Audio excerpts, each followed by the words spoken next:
adelantando un poquito, ¿no? Esta es la temática que vamos a tener dentro de la exposición. Les pido por favor que si tienen alguna duda, con todo gusto la vamos viendo en el transcurso de la exposición. De cualquier manera tengo entendido que tendremos un periodo para dudas al final de la exposición, pero bueno, siempre es más enriquecedor hacerlo de esta manera interactiva porque bueno, nos van surgiendo las dudas, ¿no? Conforme vamos dando la charla y es más fácil irles solventando de esta manera. Siéntanse en la plena libertad de platicar, esto es una charla más que una mera exposición, ¿no? Y pues bueno, les empezaría a decir que bueno, como todos ustedes saben, el derecho a la protección de datos tiene su surgimiento en Europa como tal. Surge muy ligado al derecho a la intimidad, el derecho a la privacidad, ¿no? Este derecho, que si bien es un derecho activo un poco, enfocado a la esfera de privacidad de las personas, con el uso de las nuevas tecnologías, con el almacenamiento masivo de datos, con la transferencia de estos fuera de las fronteras de los países en un tiempo mínimo y un volumen muy elevado de datos, el legislador europeo se empieza a preocupar por esta parte que afectaba a la privacidad. Si bien se tenía consolidado la protección que se tenía a nivel del derecho a la intimidad, el ser dejado solo, el que no tengamos esas inferencias dentro de nuestra esfera de privacidad ni por públicos ni por privados, al momento de que nuestra información puede salir sin que nosotros sepamos para quién o dónde, empieza a preocupar al legislador europeo. Y a mediados de los 70 es cuando empieza a surgir el derecho a la protección de datos como un derecho independiente y autónomo del derecho a la intimidad y el derecho a la privacidad. En Europa se empiezan a dar muchos instrumentos normativos a nivel regional, a nivel de la Comunidad Europea, empiezan a haber instrumentos que dan las pautas y los principios del derecho a la protección de datos. Se empieza a hablar de principios, se empieza a hablar de tener una autoridad que regule en cada uno de los estados, que los titulares tengan ciertos derechos para tener este control de la información, para que se haga a través de reglas claras y precisas. Un punto muy importante es que no se trata de restringir el flujo de la información, sino hacerlo de una manera controlada, de una manera informada, que nosotros como titulares tengamos la posibilidad de tener el control de esa información.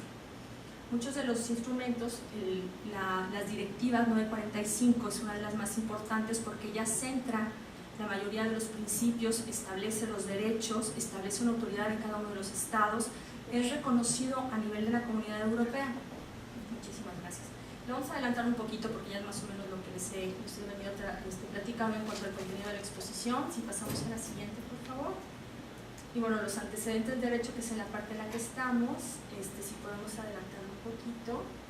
Les comentaba que es por el uso de la información, con las nuevas tecnologías. Y si nos vamos a la parte de los instrumentos internacionales, en México está la parte de la intimidad que ya se encontraba regulada y protegida, ¿no? A nivel también con instrumentos internacionales.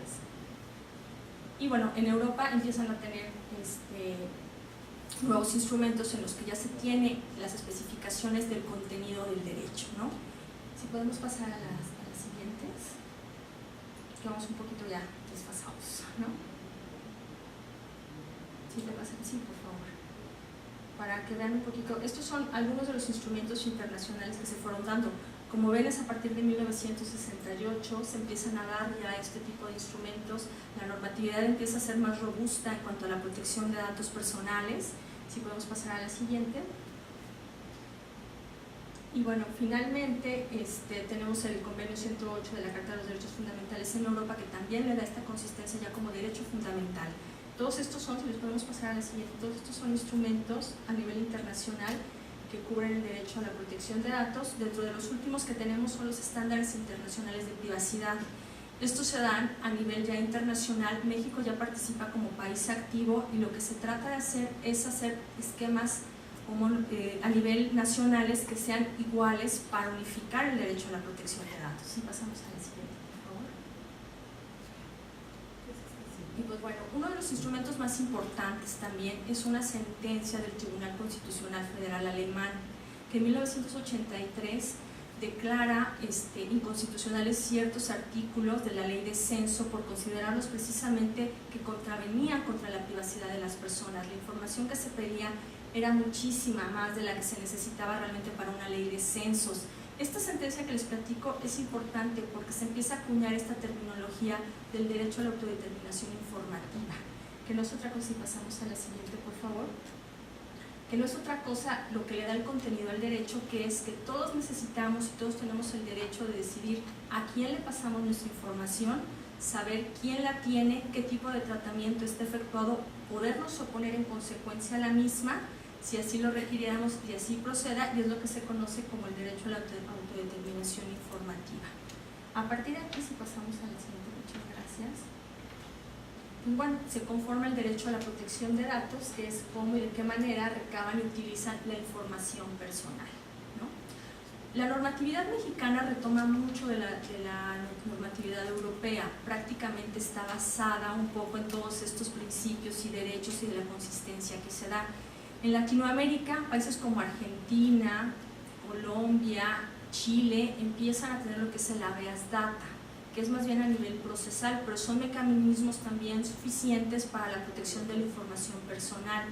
México no adopta este esquema, se va más por el esquema de tener una autoridad que regule ciertos principios y ciertos derechos que resultan aplicables. Si pasamos a la siguiente, por favor. Y bueno, aquí tendríamos que pasar allá. ¿Y qué son los datos personales, no?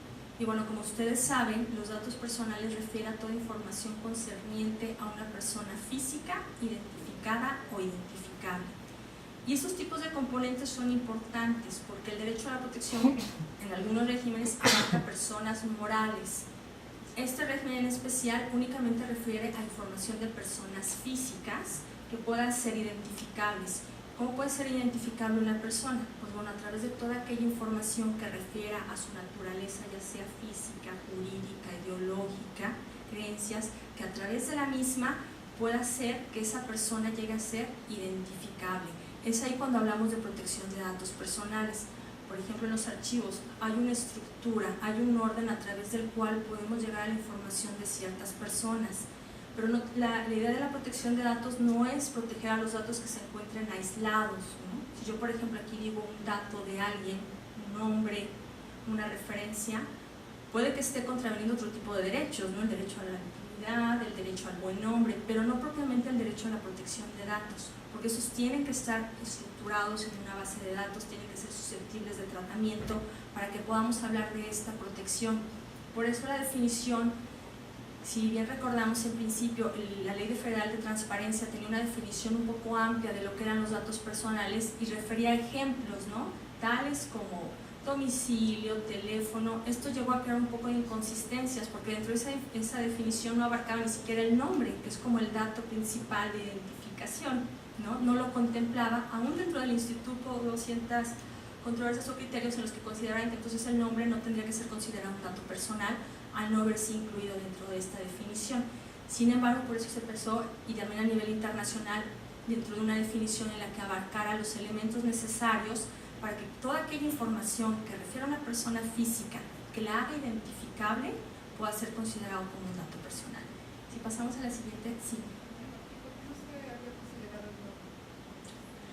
Era por un mero error de precisión, o sea, como el nombre se entendía que era realmente lo más lógico que pensábamos que era un medio de identificar a una persona, no se incluyó dentro de esta definición. Y la definición decía tales como, en términos amplios, pero era simplemente por un error de omisión, realmente no había un motivo principal por el cual no se hubiera incluido el nombre como tal, ¿no?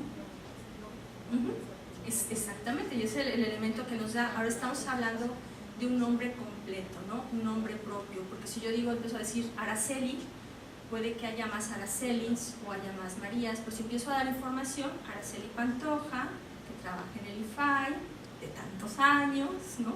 Empiezo a dar información que me hace identificable, y es ahí donde empieza la protección del dato, no al dato en sí, sino a la persona a la que se refiere ese dato, ¿no? Que es lo que cubre la protección. Tenemos algunos ejemplos.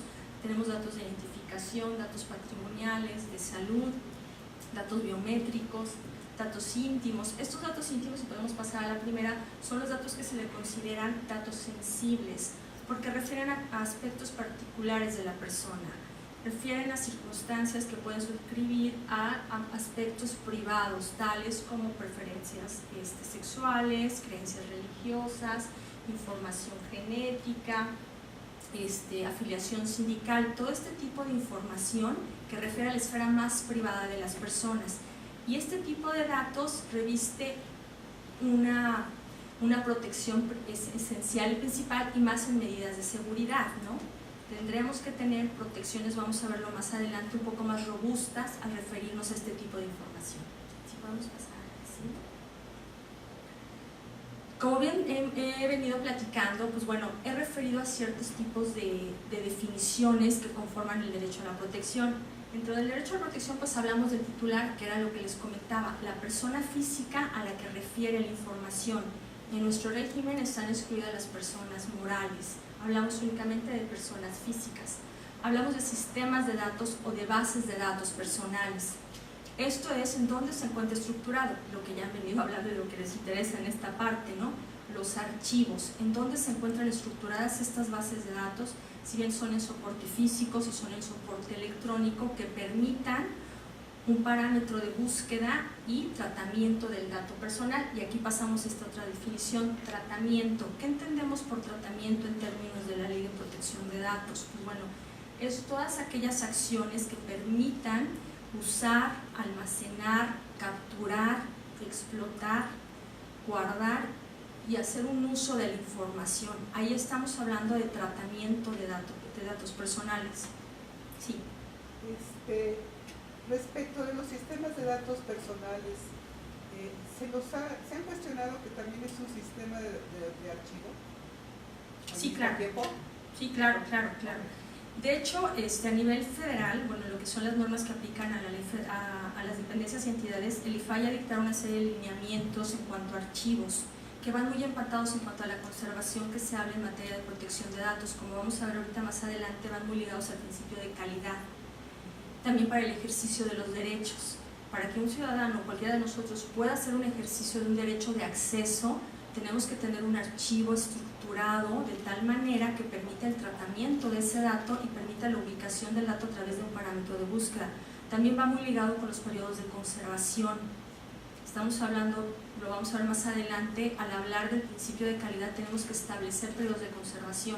Estos periodos de conservación van ligados a las responsabilidades y al tratamiento archivístico de la propia información. Ahorita lo vamos a ver más adelante, ¿no? Y bueno, hablamos de estas dos figuras también importantes, que son los responsables y encargados del tratamiento de los datos personales. El responsable es quien decide qué se va a hacer con la información. Es el que se responsabiliza del uso, dice qué tratamiento se le va a dar, y es el que tiene la carga de la responsabilidad en cuanto a la conservación de los archivos. Hablamos de esta otra figura, que es el encargado. En términos de la Ley de Transparencia, el encargado, y es conforme a los lineamientos de protección de datos que expidió el Instituto, es toda aquella persona, ya sea física o jurídica, que se designa por el responsable para el tratamiento de los datos, pero lo hace por cuenta y orden del responsable, ¿no? Es como el que hablamos a lo mejor con servicios tercerizados. Dentro de la administración pública, por los regímenes que se tienen en cuanto a la distribución, se habla entonces del director, de la secretaria a lo mejor, o del encargado del archivo. Estaríamos hablando de esta figura del encargado. Sin embargo, a nivel de administraciones privadas, conforme a la nueva Ley de Protección de Datos, estas figuras ya se desligan un poquito y son un poco diferentes en cuanto a su tratamiento. Al hablar de responsable dentro de una organización privada, es la organización en sí, sin importar qué estructura tenga al interior. Va a ser la organización la responsable de ese tratamiento. Y al hablar de encargados, estaríamos hablando de un externo que por un contrato o por una encomienda realiza el tratamiento de los datos personales. Entonces, estas dos figuras, en términos de administraciones públicas, en términos de la Ley de Transparencia y en términos de la Ley de Protección de Datos para particulares, varía un poco.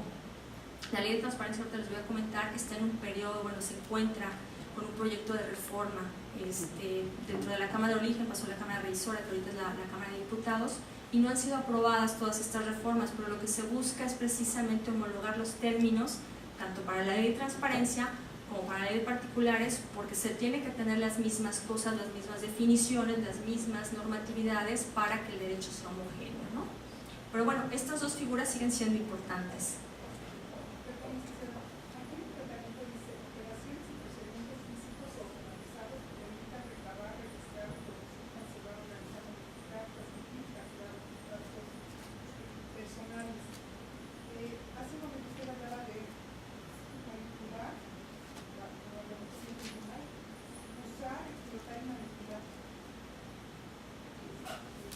Sí, entra dentro de la misma definición de tratamientos, todo lo que puedas hacer dentro de tu archivo para hacer el uso de esa información. Desde que la recabas hasta que la destruyes, todo el proceso que se tiene, desde hasta transmitirla, se está hablando de tratamiento de datos. Porque es un tratamiento normal, ¿no? Todo lo que se dice. Pero ya cuando se habla de usar, explotar o manipular, Sí, es un poco más amplio, pero es como para darles la contextualización que no solamente es el hecho de que si yo lo tengo almacenado no lo estoy tratando, porque no estoy explotando esa información. El solo almacenamiento se considera ya tratamiento de datos personales, ¿no? Entonces es lo que podría definirlo de una manera más sencilla es todo el proceso de la información, ¿no? Desde que la capturas hasta que la destruyes. Todo lo que pasa en el intermedio, todo eso se considera tratamiento de datos. ¿Sí? Bueno, si pasamos a la siguiente, por favor. Dentro de otros conceptos importantes tenemos los usuarios. Esta figura, en términos de los lineamientos de protección de datos, es quien accede a la información únicamente para consulta. No la puede modificar, no puede ingresar nueva información, únicamente la trata para, a lo mejor en este caso puede ser explotarla, pero sin modificar en sí ya sea el archivo electrónico o el archivo físico.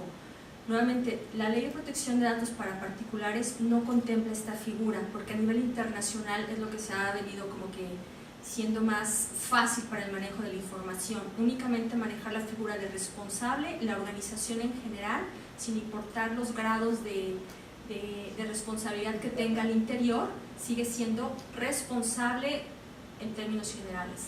Y los encargados serían todos los externos. Sin embargo, todavía a nivel de los lineamientos de protección de datos tenemos establecida esta figura. A nivel personal yo considero que es una organización un poquito más estructurada, seguir conservando estas figuras, por lo menos encargados y responsables, porque tenemos diferentes niveles de responsabilidades administrativas, ¿no?, dentro del propio manejo de la información. Sin embargo, es uno de los aspectos que se están considerando, se están estudiando cuál sería la mejor manera para que no fuera tan difícil para las administraciones tener estas diferenciaciones en cuanto a las responsabilidades que se tienen dentro del manejo de la información, ¿no? Pero actualmente tenemos estas figuras para el tratamiento de datos. Y bueno, tenemos esto que se conoce como la leyenda de información. En términos de la ley de transparencia, dentro de las obligaciones que se encuentran en el capítulo 4, está la de informar a los titulares. Vamos a ver ahorita dentro del desarrollo de los principios. Esta leyenda de información es como se materializa el principio de información propiamente dicho. En términos de la ley de transparencia se conoce como leyenda de información, en términos de la ley particular se conoce como aviso de privacidad. Es lo que ahorita todas las personas que traten nuestros datos personales nos tienen que hacer saber. ¿En qué consiste este aviso de privacidad? Lo vamos a ir viendo más adelante, pero es prácticamente que nos informen qué tipo de tratamiento están dando mis datos, a quién se lo van a transmitir y quién los va a tener. Este tipo de obligaciones está contemplado también para administraciones públicas, lo único que cambia es la denominación y son los mismos preceptos, ¿no? Transmisiones. La transmisión, pues bueno, es una figura muy importante porque pues, permite el flujo de información y esta es la que les comentaba que no se restringe, simplemente se controla a través de reglas claras. ¿A quién le van a transmitir mis datos? Si esta otra persona a la que se le transmite se convierte en un nuevo responsable y adquiere todas las obligaciones dentro del tratamiento. Y pues bueno, estamos hablando también de transmisiones transfronterizas, ¿no?, que no solamente es dentro del territorio. Eso es uno de los temas más importantes que yo creo que a nivel ahorita de la ley tendríamos, bueno, nos ocupan dentro del instituto, porque hablamos de aplicación, podría ser extraterritorial de la ley, el momento de que necesitamos ver cómo se va a hacer ese manejo de información cuando sale de las fronteras mexicanas, ¿no?, y más ahorita que la mayoría de las empresas pues, son transnacionales, y la información fluye de una manera muy cotidiana en cuanto a su tratamiento, ¿no? Eso es uno de los temas también muy importantes para ver qué se hace con esta información. Si pasamos a este, muchas gracias. Y pues bueno, pasamos a la situación, cómo está regulado ahorita el derecho a la protección de datos en México. Como ya habíamos comentado, pues sí, por favor, es a través de estas dos leyes, ¿no? La Ley Federal de Transparencia y Acceso a la Información para el sector público y para el sector privado. Empezamos con el artículo 6º constitucional, que es el que nos prevé desde 2007 la parte para administraciones públicas, el tratamiento que se tiene que hacer. Se previó así porque, pues bueno, ¿quién tiene más archivos que las propias administraciones, ¿no? ¿Quién maneja más este tipo de información que estas propias administraciones? Y pues bueno, la mayoría, en un principio, el derecho a la protección de datos se encontraba como una limitante al derecho de acceso. Se pensó más bien como este tipo de restricciones. Ya se hablaba de que toda la información en posesión del gobierno es por naturaleza pública, salvo las excepciones que la propia ley señale. Dentro de estas excepciones está la información confidencial, dentro de la que se encuentran los datos personales. Pero simplemente era como una limitante. Realmente la ley de transparencia tiene un capítulo 4, con 7, 8 artículos que hablan del tratamiento de este derecho. Entonces no estaba tan desarrollado como se esperaba, ya como un derecho fundamental independiente al derecho de acceso a la información. Con las reformas, siguiente, si pasamos a la siguiente lámina, por favor. Con las reformas que se dan en 2009 al artículo 16 constitucional y al 73, se dota de contenido al derecho. El artículo 16 nos habla ya de que toda persona tiene el derecho a acceder a su información, rectificarla, ponerla, cancelarla, si así lo define, en términos de las leyes aplicables. Ya lo reconoce como un derecho fundamental, inherente a todos. Y con la reforma al artículo 73 se dota de facultades al Congreso para que pueda legislar sobre la materia, porque conforme estaban las normatividades, la mayoría de los estados al momento de promulgar sus leyes de transparencia incluían un apartado en cuanto a protección de datos personales, pero los regímenes son muy diferentes. Si bien muchas acoplaron o tomaron como de referencia la Ley Federal de Transparencia, hay estados que tenían leyes exprofesas para la protección de datos para público y para privado. Entonces, había una disparidad en cuanto a la protección ya dentro de la República, porque había estados en los que sí podías tener esa protección hasta para el sector privado y otros en los que esta era muy escaso para el sector público, ¿no? Entonces, ya al dotar de facultades con el 73 al Congreso, es que se puede hacer la Ley Federal de Protección para el sector privado, y pues bueno, abroga todas las demás leyes que tengan que ver con el tratamiento de datos personales para el sector privado, y pues siguen permaneciendo las del sector público, ¿no? Pasamos a la siguiente, por favor.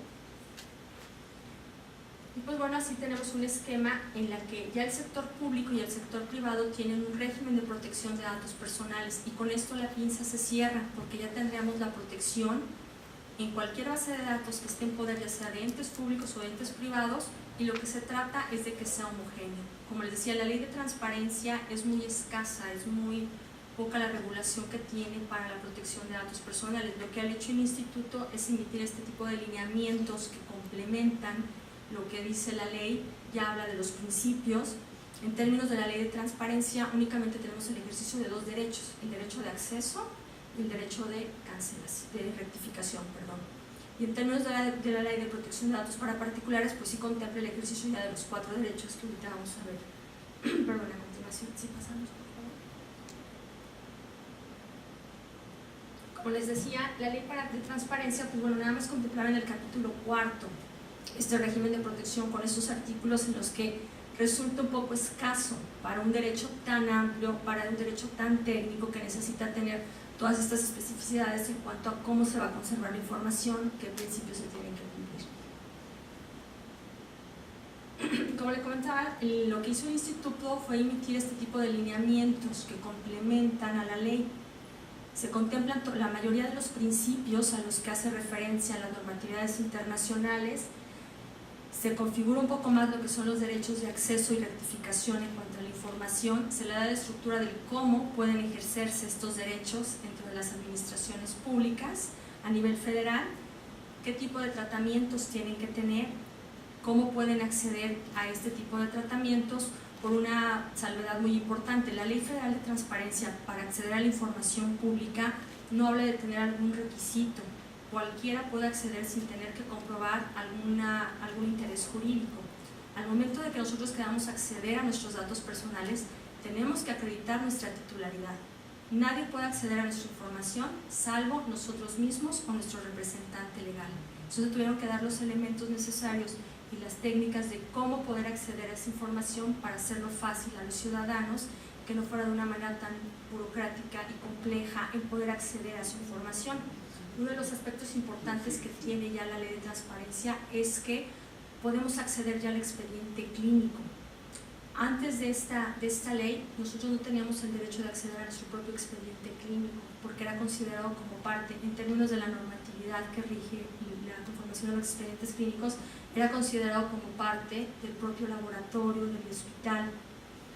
Ya teniendo el derecho de acceso, cualquiera puede solicitar copia de su expediente clínico y están obligados a entregárselo. Entonces, uno de los buenos avances que hemos tenido es que podamos acceder a esta información. Ahorita ya con la ley de protección de datos para el sector privado ya podríamos hacerlo. Nada más que bueno, el ejercicio de los derechos para el sector privado es en 2012 por la vacatio de ley que trae la propia ley.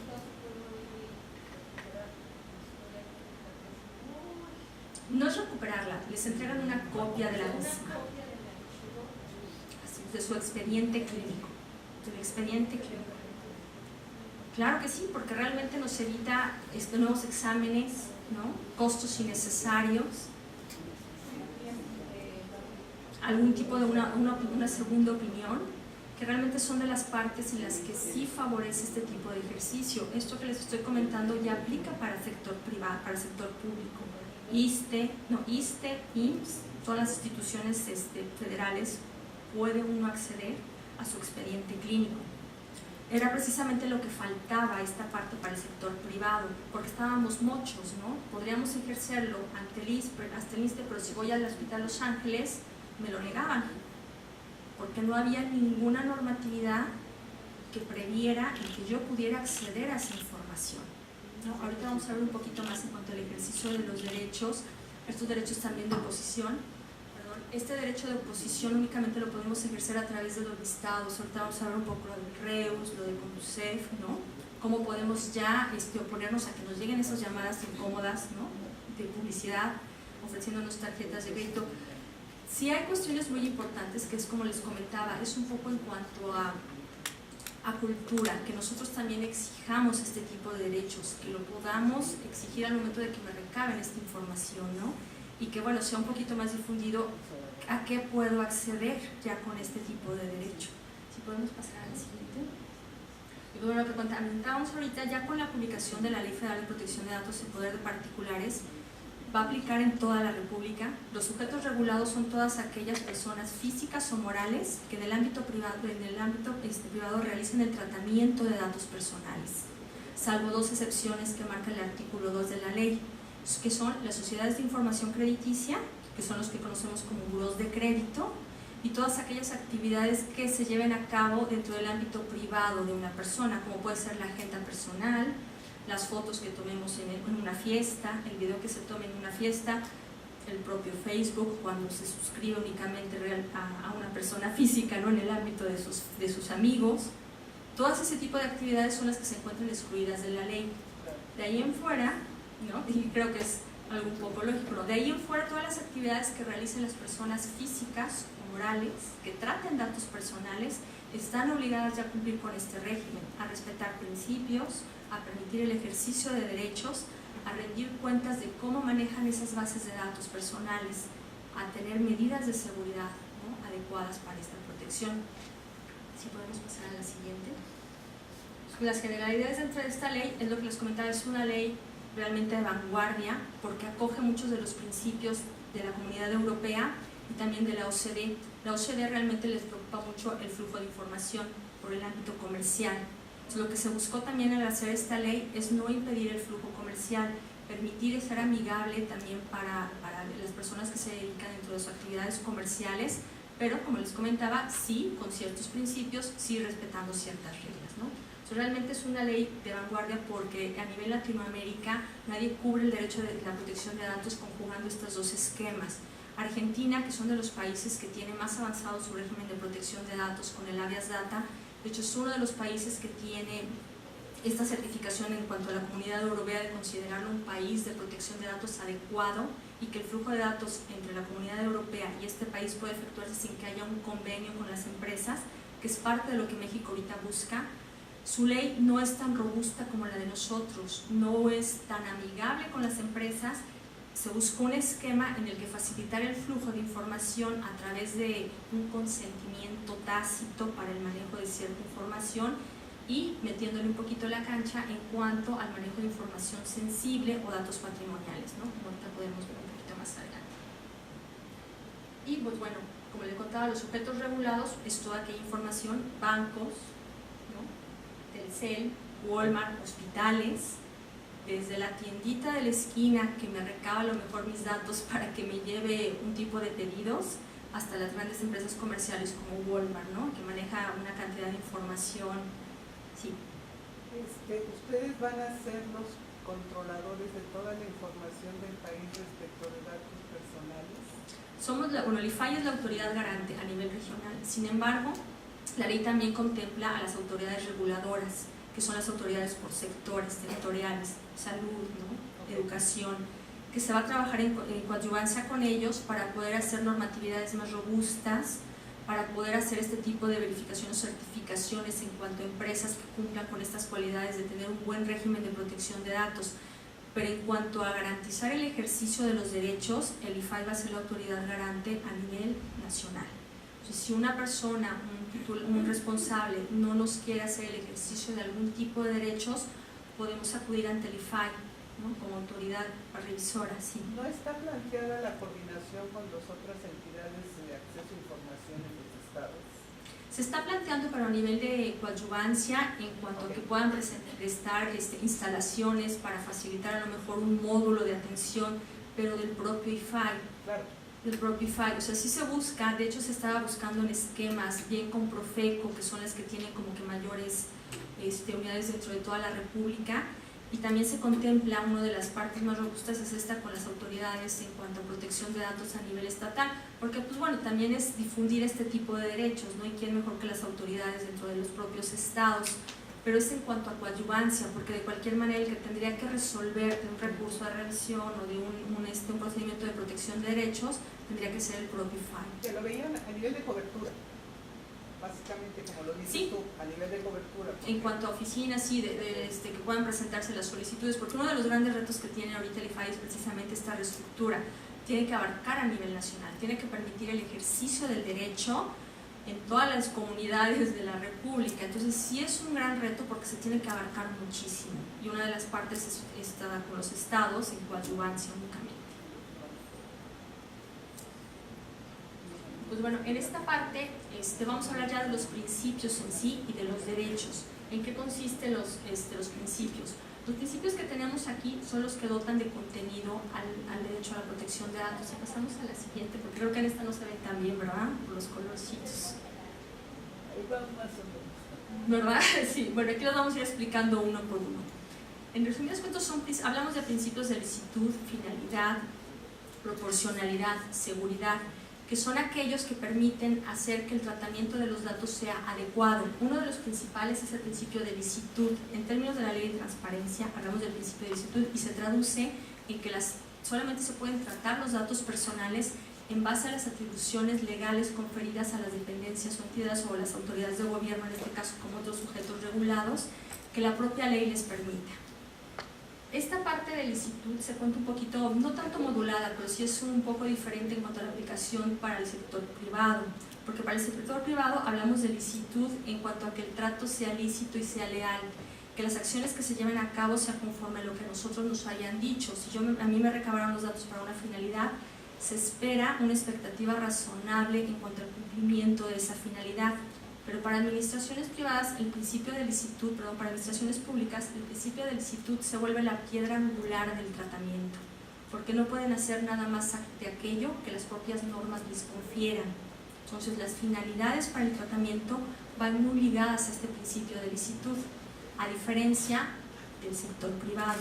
El sector privado, para que traten los datos personales, su piedra angular es el principio de consentimiento, que es que yo como titular otorgue mi beneplácito para que puedan tratar esos datos personales.